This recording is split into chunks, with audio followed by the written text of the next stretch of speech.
Et avant de refermer ce journal, une pièce à découvrir avec vos enfants, Les Pousses du Panda, une comédie animalière autour de l'évolution. Pour puiser son inspiration, l'auteur s'est installé pendant 2 semaines dans une cage au zoo d'Amiens entre des singes et des ratons laveurs. Ses impressions ont donné une pièce que nous raconte Norbert Cohen, Isabelle Audin.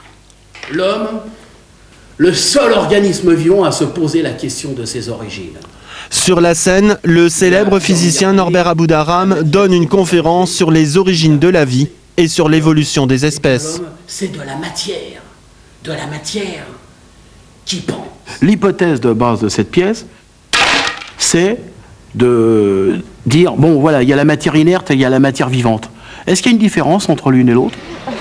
Pour réfléchir à toutes ces questions et écrire sa pièce, Norbert Aboudaram s'est enfermé il y a quelques mois dans une cage du zoo d'Amiens.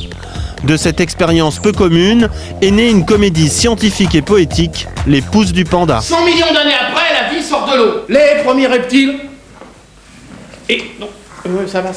Et ces reptiles vont se transformer en immenses monstres. Des monstres terrifiants.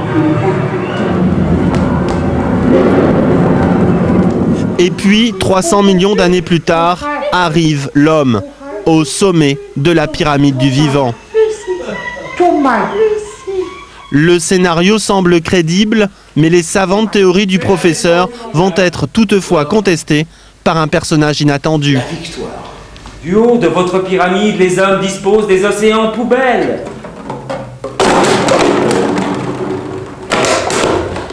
Moi, ce que j'aime, c'est que ça part de quelque chose de très scientifique et qu'à la fin, ça s'ouvre vers quelque chose de plus basique, d'instinctif, quoi. Enfin, qu'est-ce qu'on est au final? En même temps, personne ne peut répondre vraiment à ces questions, ni la science, ni même les bouddhistes.